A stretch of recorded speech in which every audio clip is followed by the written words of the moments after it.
Hey guys, Trent down here of Igneo Studios. I want to just quickly say before I get into today's video and review and discussion. Sorry for not posting a video for the past few months. Actually, now that I think about it, jeez. Now, wow, I'm so inconsistent. But I want to just apologize for that. I know that I've been trying to get videos out. I have a list of stuff that I want to do for this channel, and I will get to them eventually, but clearly stuff just keeps happening, and personal stuff, job, getting a career in order, because fun fact, I graduated about 8 weeks ago from McMurray University, now my alma mater, Alacumba. I think I said that right. Don't hurt me, anyone that's from McMurray. But that's it was a really cool thing to experience, finally getting a degree. I'll definitely have to, just realize that. But regardless, myself as well as Grayson and Trevor, we have plans to put this on the channel, just a lot of videos and reviews that we want to do.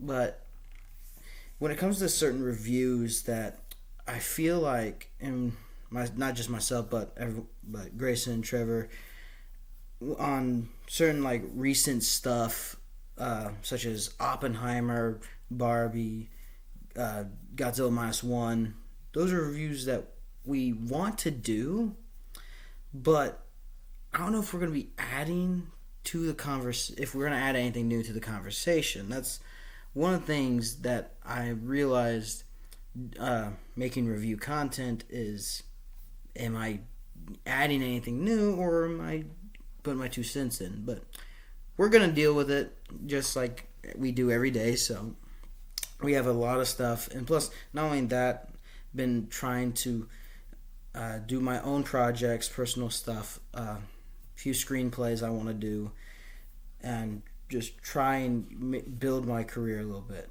on that front. But YouTube is still here. So thank you guys for sticking around. If you haven't unsubscribed or disliked, doesn't matter. Thank you for tuning in regardless. On the other note, the series we're going to be looking at is Reacher from Amazon Prime. Note that this is an adaptation from the mini books by Lee Child of the titled character Jack Reacher, who is played by Alan Richardson. I remember watching the Tom Cruise Reacher movies a few years back, and I thought they were pretty good.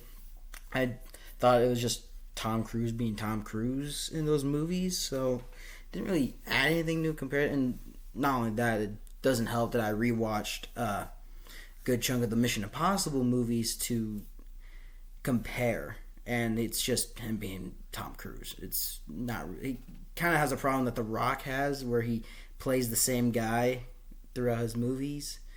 But Alan Richardson does. I think that's how you say his last name. He does a great job as Reacher.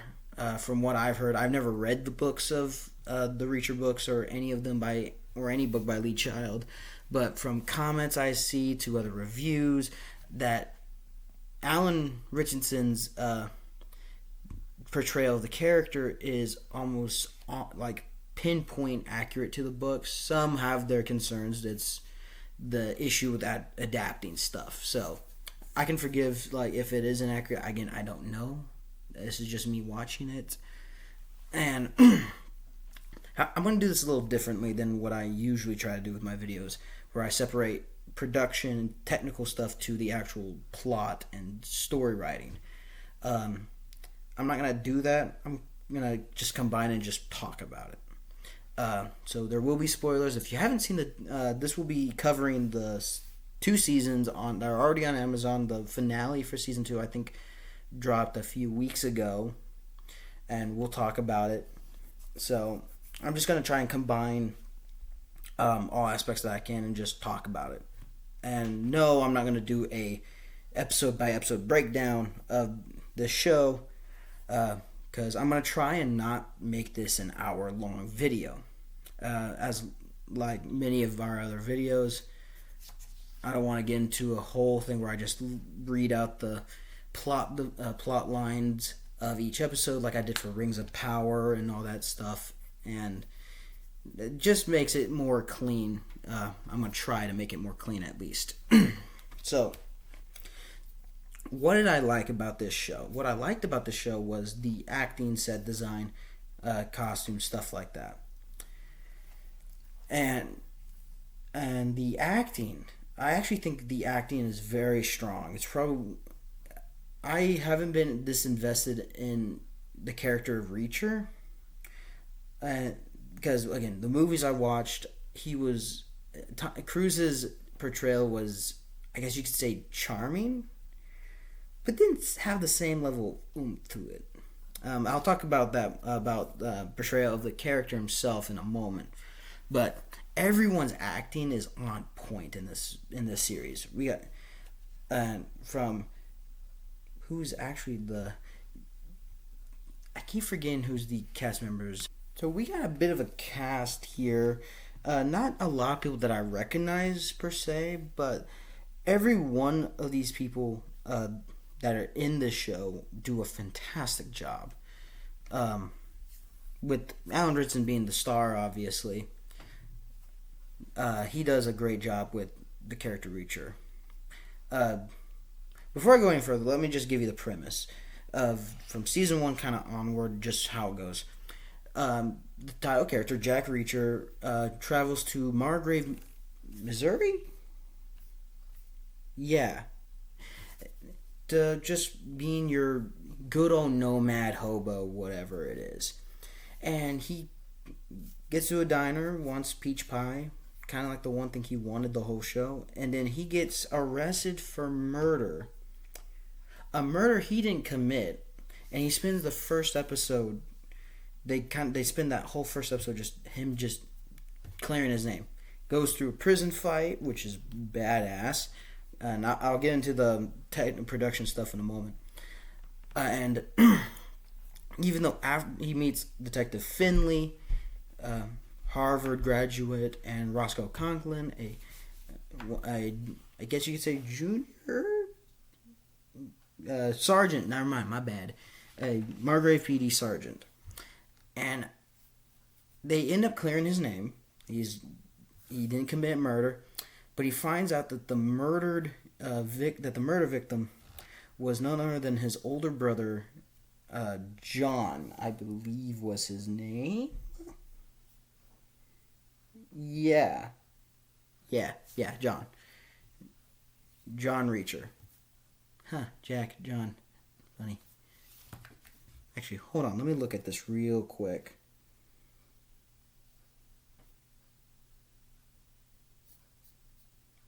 Yeah.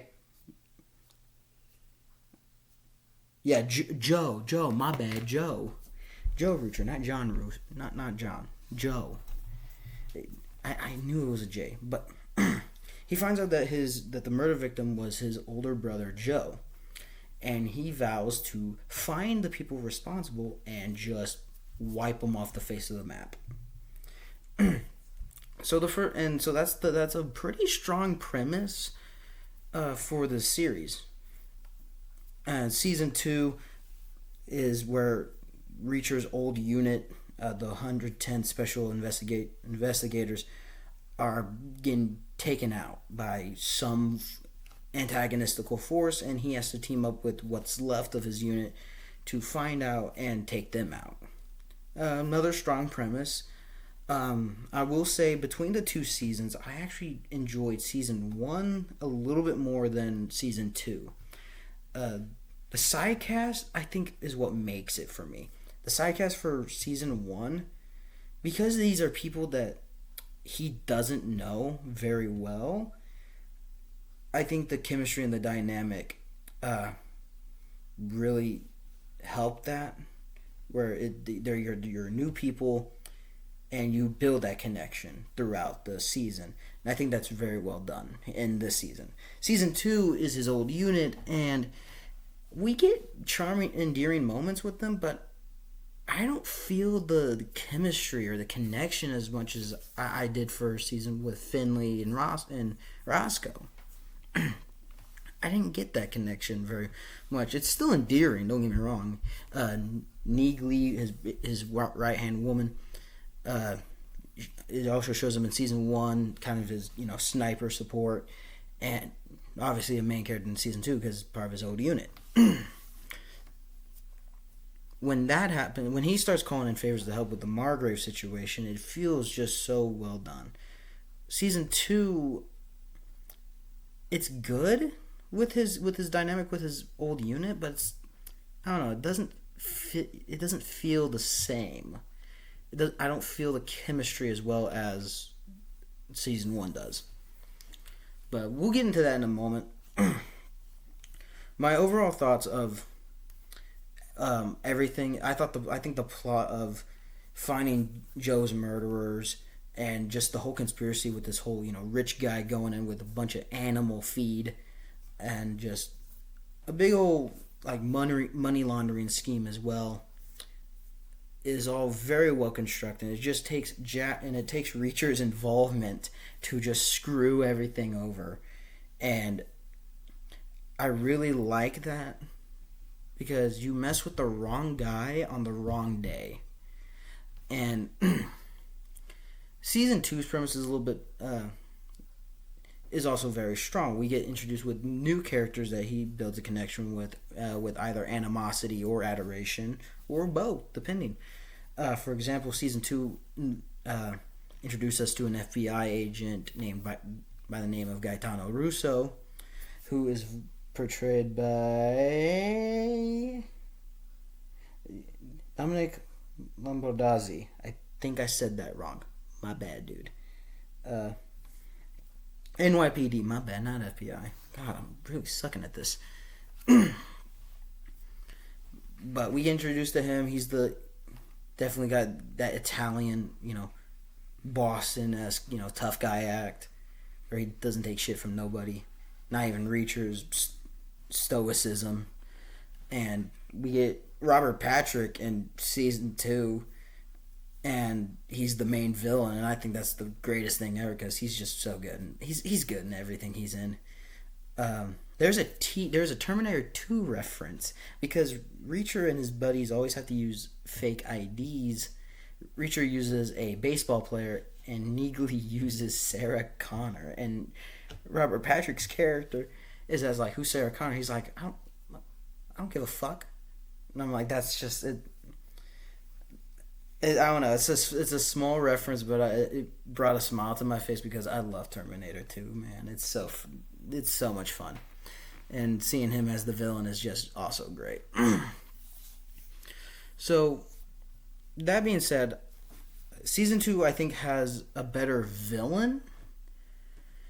It doesn't mean he's a smarter villain. He makes a lot of mistakes. And it's more apparent in the finale than it is throughout. Because throughout, he's actually very smart. For the main villain. But for season 1, the villains are honestly a little bit better constructed. Because I think season 1 is the far more grounded season. And I think that's why I like it so much. The action is more grounded. The mystery, the plot, and the threat is more grounded than season 2. It's just this big scheme, money laundering scheme with Venezuelan cartel, whatever it is, that just goes awry. And it definitely gave me some Ghost Recon Wildlands vibes. I love that game, and I was like, nice. So, what did I think of the action and... Sorry, hold on. The action scenes are what bring this series kind of together, because Jack Reacher's supposed to be this expert in combat. And like I said, season 1 is more grounded than season 2. Season 2, he does a lot of weird stuff. If you guys know, I'm pretty sure because the series has been out for like a year or so. So you probably know the infamous, prison fight where he, takes out a dude's eye, just beats everybody's asses. It's such a good fight. The choreography is very well done. Some of the camera work I think could be a little bit better. It's still done better than most. Like I guarantee you, it's better than Rings of Power. Anything's better than Rings of Power when it comes to fight choreography and camera work. Uh, but the big fight scene, and I think it is episode 6, maybe 4.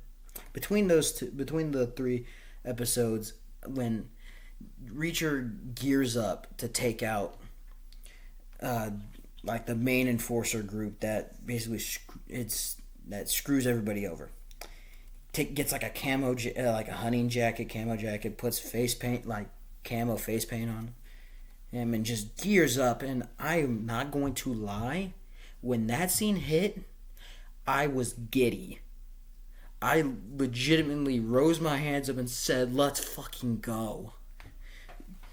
Because the action scenes that we got before this scene were intense but mild. They were certainly intense. They had stakes to them, but it didn't like hit as hard as this action scene did. It's like we see just bits and pieces of when Rambo does stuff, and then when he finally gears up and starts throwing down, that's the feeling it gave for me. Because Reacher is highly intelligent, highly skilled, highly experienced fighter and old investigator, basically military police. I would expect the fight scenes to be, awesome. And we only see him use these skills in small instances. But for him to be in this takes place in one of the a victim or accomplice in a big house, almost a mansion, maybe, I don't know. He turns the TV up all the way, the mask is sounds, puts all this camo on, gets like a giant Bowie knife and Desert Eagle. It's pretty awesome. For a guy his size, he makes the Deagle look like a fucking 9mm. How do you do that? But it's awesome. Like I said, he uses these skills in small instances, but we actually get a full scene where he starts using these skills in an open area, in this closed and open area, to just one by one take these people out, his enemies out. He uses knives, he uses his strength, he uses everything he can. It's just so well done. So well done.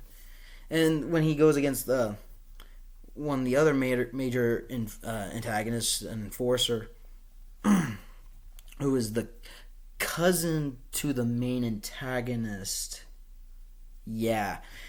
And their fight scene just gets so visceral. It's so well done. And Reacher just barely comes out on top. And one thing I realized in filmmaking and stuff like that, and when you write stories, is I learned this from Cole Thompson in McMurray University when I was learning his writing for film class. Is a thing called progressive complications, where it's the standard pyramid thing that you learn in English class. You get your thing, the rising action, and you get your climax. And I thought, I kid you not, I thought the climax was at the middle of the movie or the middle of the story, not at the pivotal point.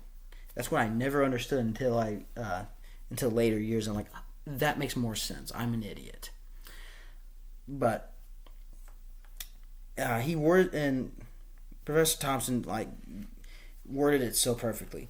Progressive complications. I didn't know what that meant, and then he explained it immediately after, because classes do that, where things have to keep either going wrong or stuff keeps getting in the way. This is the difference between why I like watching movies, but I always felt like, oh, you could probably do this during an operation. It's like watching one of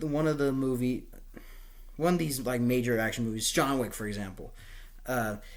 he could like sneak up on this guy differently. He could, oh, I don't know, instead of using a compensator on his P30L, he could use a suppressor. But he doesn't do that. Or compared to, say, like when you play Splinter Cell or Metal Gear, where you could not even reload checkpoints, but like you have the chance to look at your surroundings and plan it out. In movies, obviously, you can't do that. Same with TV shows. So you just gotta, if something goes wrong, it has to go wrong, because if things go perfectly, it's not interesting.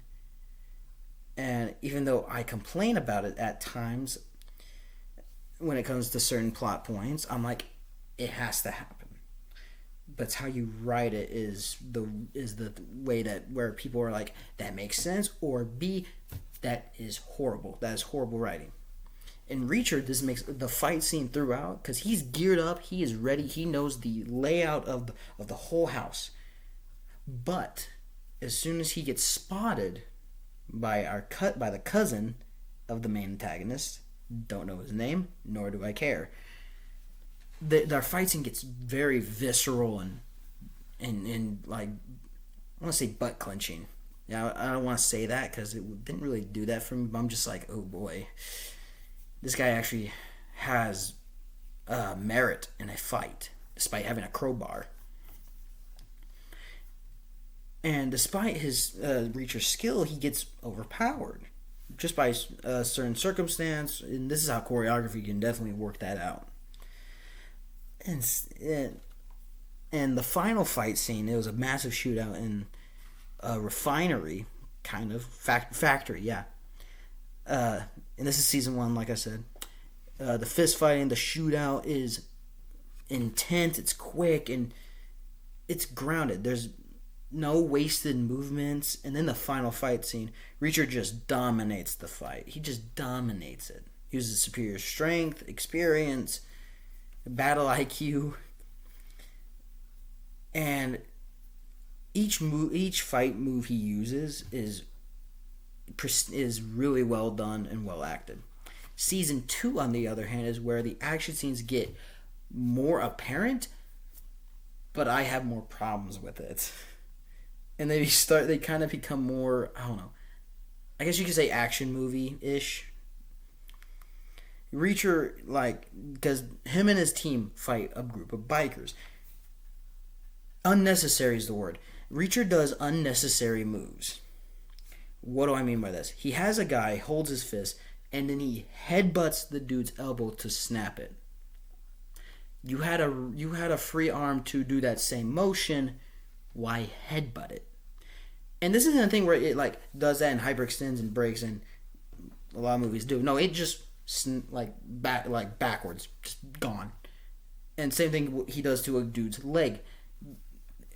Like the leg, he steps on it, and the leg just goes gone, just gone. Same with like they're on a bike, and he just hits a dude clotheslines a dude off the bike with a fucking pole or something. And it's just you can definitely see that it felt like it had wires on it. Definitely better hidden than some other movies and shows, but they just get so unnecessary with Reacher's moves. It felt like they kind of just said, yeah, he's a big dude and he's very strong. Let's roll with that. It doesn't feel like they had the same groundedness that the first season had, where yeah, he's a big dude, but he doesn't just use his strength. He uses his mind. He fights with his head. He knows how to take out somebody without unnecessary strength or unnecessary movements. And the shootouts I don't know if they get better. The shootouts are the more consistent ones. Excuse me. But the final episode of season 2 is where I had a little bit of problems. And I'll go over kind of other stuff. I'm bouncing back and forth. I'm tired. But so last episode of season 2, Reacher and 2 members of his team are on a chopper about to be thrown off.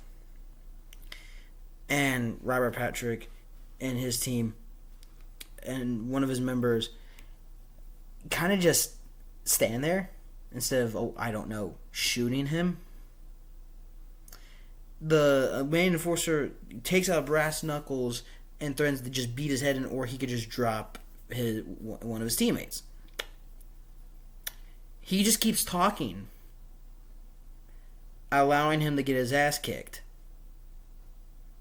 I'm just like, you have him right where you want him. Just hit him. Don't talk. This was a thought I had in the beginning of the episode, because those same two members of Reacher's unit were hostages, essentially. And Reacher kind of gives himself up to, make an opening for Neagley to get a cool sniper moment. And instead of just killing this dude that's clearly been your problem for the past whole season, you start monologuing. You start boasting. And you try to interrogate this dude.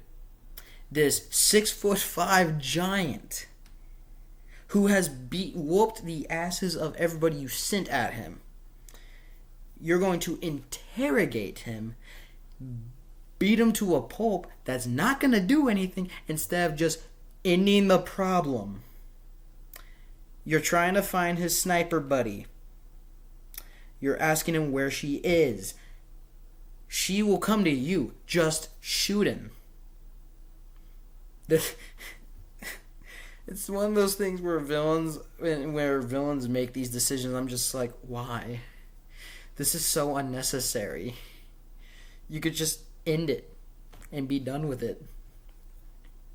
It's like, I remember seeing a skit that talked about this very thing where the villain monologues and his henchman's like, why not just kill him? Just do it. Like, why are you talking to him? Just do it. And every time I see villains that monologue, and I know that you gotta get your evil plan out there, you gotta, glow and be like, yeah, I'm hot shit. But I'm just like, why? That's not necessary. You don't need to do any of that. This guy's been your Reacher. This guy has been your problem the whole show. And you're not going to take the chance to just pop him? Really? But regardless, Robert Patrick's performance saves it for me. Because it just works for him. I love watching this guy act. And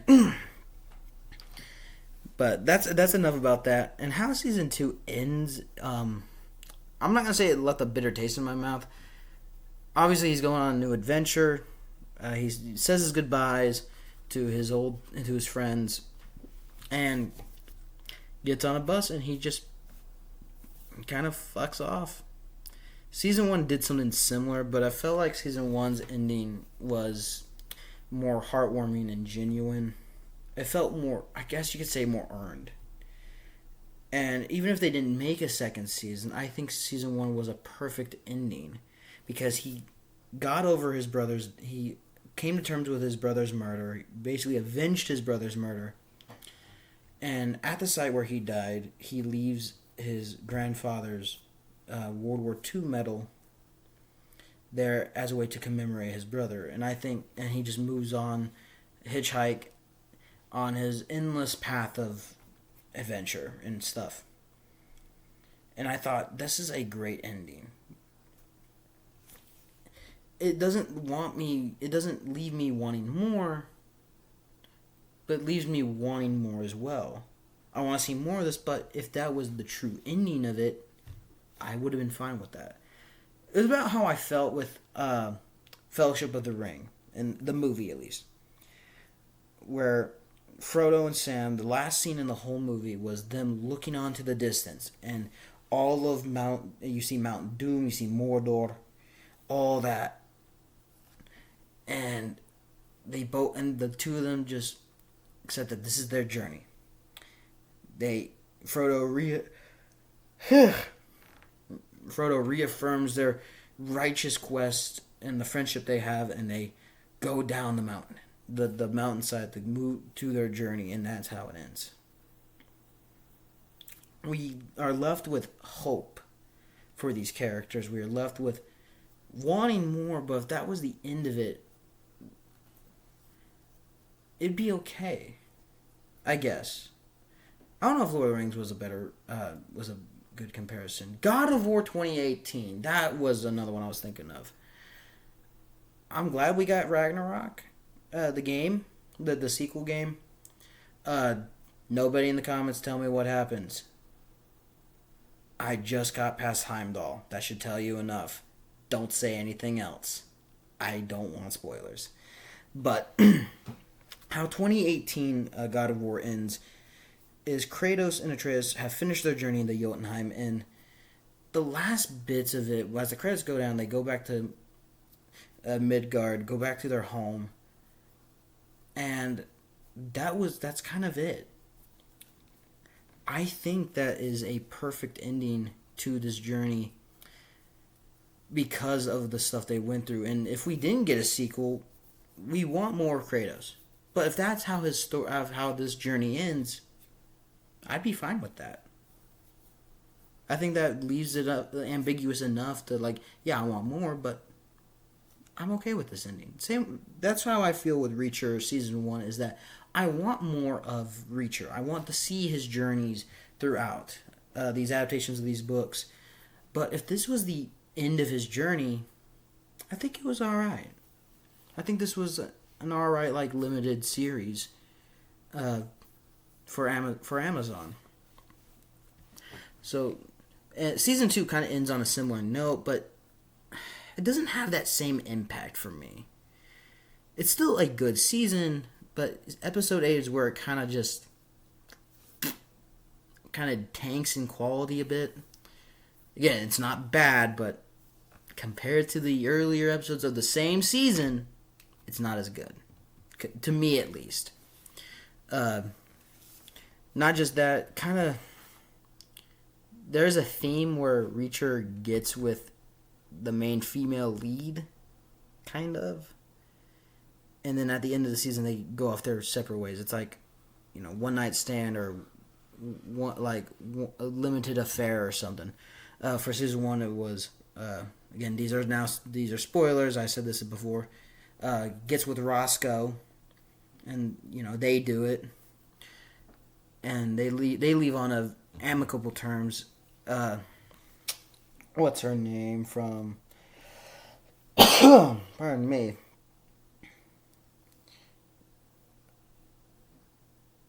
I am looking and I don't think I can find it. I feel bad.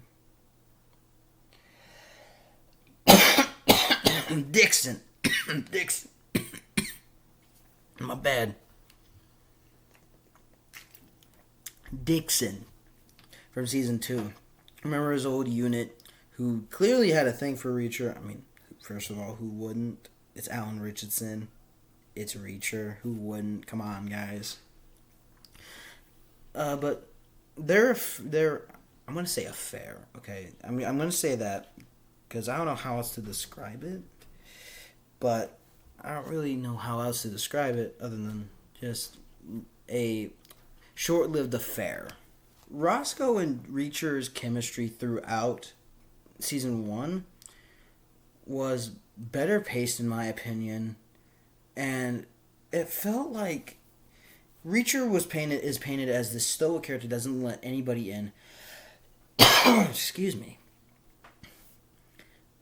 That doesn't let anybody in. And Roscoe's she's strong. I'm not going to say she's a strong, independent female character because that's a poor way to describe her. She's strong-willed, but she's also maternal and very compassionate. I guess you'd say very feminine, maternal. I guess you'd say Ripley. She's like Ripley in a way. I don't know. Maybe that's a different. I think I'm thinking about something else, but Roscoe's more. I guess you could say naivete and optimism towards Reacher's more cynical outlook in life. I like that connection the two of them have, because we have the gruff, tough guy, and we have the warm individual that starts kind of building into that. With Dixon, I don't really feel that. It felt like, yeah, like basically a high school crush finally becomes a one night stand. That's what it felt like. And I guess I could say it doesn't have the same impact that Roscoe had compared to that Roscoe had in season 1. Sorry, my cat is messing with my laptop. And I don't know, the chemistry the two of them have is not the same as Roscoe and Reacher. That's my thoughts on that. I'm not the biggest. I don't know how to do romance very well, so that's just my 2 cents in on that chemistry. I don't feel the chemistry there. I'm gonna take that away from you, cat. No, my bottle cap. And yeah, the chemistry in season 2 isn't it's still there, but it's not as strong as season 1. I guess that's what I'm trying to say. But that's just what it is for me. Is this still a very enjoyable series? Oh yes. Oh yes. Please go watch it if you haven't yet. This series is just it's good. What was I gonna say?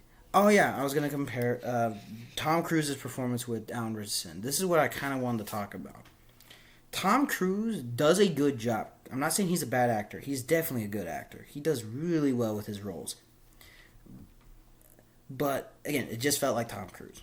He got the intelligence and the fighting down for Jack Reacher, but Alan Richardson this dude is just the epiphany of the character. He's just the standing ovation of how to do a character justice from an adaptation. Again, Lord of the Rings is still a great adaptation of the books. I don't want all those fans saying like, "Oh, don't you gotta say this." But Alan Richardson is he oozes the confidence, the stoicism, the intelligence, the experience. And it also helps that the character in the books is, if I'm not mistaken, is also a very big guy. Excuse me, go away. Like 6'5", 250 pounds of pure muscle, and it helps. With Tom Cruise, I can be intimidated by just his intensity. With Alan Richardson's Reacher, I'm intimidated just by him standing near me. I'm walking out the room because I ain't messing with that. But both do a great job. I think Alan Richardson just captures this character to just perfection.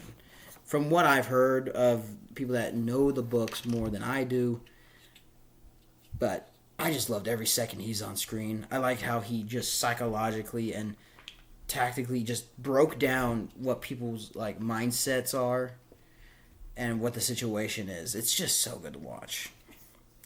What would I rate this? I would like to rate season 1 of Reacher a 9 out of 10. The Reacher's the combat scenes are more grounded. The plot is more grounded. It's easier to follow, in my opinion, and better constructed than season 2. Season 2 definitely the side cast is impeccable. Finley and Reacher's back and forth is just so much fun to watch. That's also what I wanted to mention real quick. Finley was one of my favorite side characters. Like, screw Dixon, screw Neagley, screw O'Donnell, whatever is going on. I wanted Finley. When he showed up, because he shows up in season 2 for half an episode, I was excited. I legit screamed up in the air, just, Finley, I love you. Because the actor that does him and him as a character is just so good. His back and forth Reacher is great. Their animosity turned friendship is just so fun to watch. But that's just the side cast in season 1. In my opinion, is better. The plot is more grounded and better constructed, in my opinion. I did like season 2's more flashback based. I like seeing Reacher's career, because we got his childhood with him and his brother in season 1.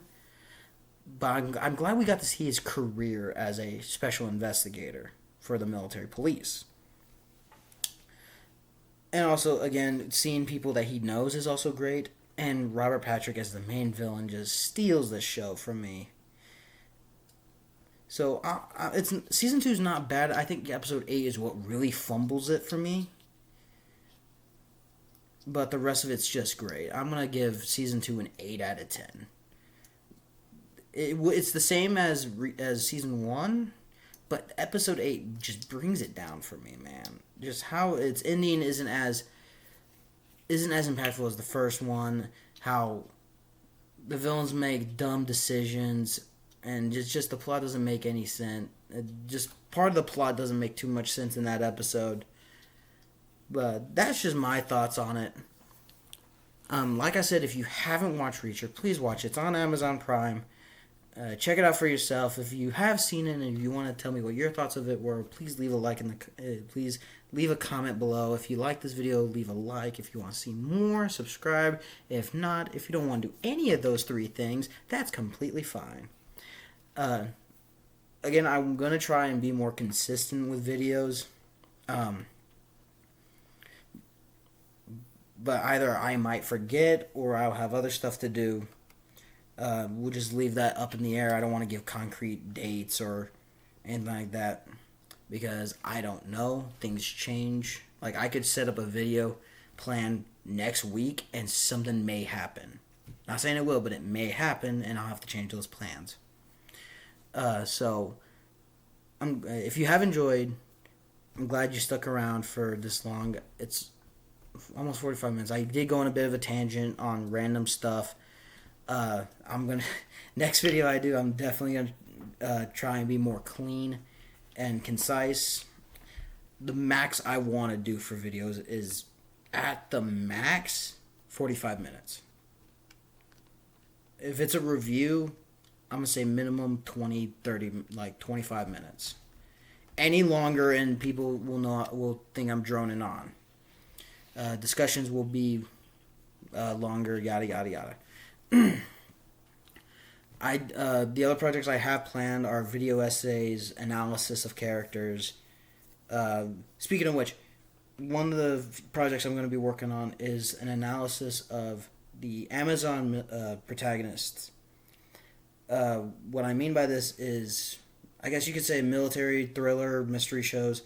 The 4 shows I'm going to be analyzing, the protagonists of these 4 shows I'm going to be analyzing and comparing. John Krasinski's Jack Ryan, Jack Reacher, Chris Pratt's James Reese from The Terminal List, and Hannah from the show Hannah. I forgot the actress's name. But I'll definitely have to watch those and give you my comparison on what strengths, what cons, what story I would like to see a character go through. Just fun little analysis. And also a massive analysis on what makes an odyssey in fiction. But that will be down the line. The analysis and video essays will be where I need knowledge of editing and how to, again, properly edit videos, put clips in to give context, and that's going to take a while. So that'll be more down the line, but reviews will still come out, probably like this. But again, that's kind of all I have for, I guess you could say announcement stuff. Those are more like plans down the line. Before I forget, yes, we will be doing more Berserk discussion videos. We will get to that. I know that I think the last one we left on was Deluxe Volume 2. That was our bad. We're going to definitely get back on that when we can. But until then, I can't wait to see. The next review will be a surprise. It will actually be very soon. It will be this weekend. And I'll put a video up for it. So I'll have 2 videos this week. that is a guarantee. So, thank you guys so much for watching. I hope to see you guys in the next one. Peace.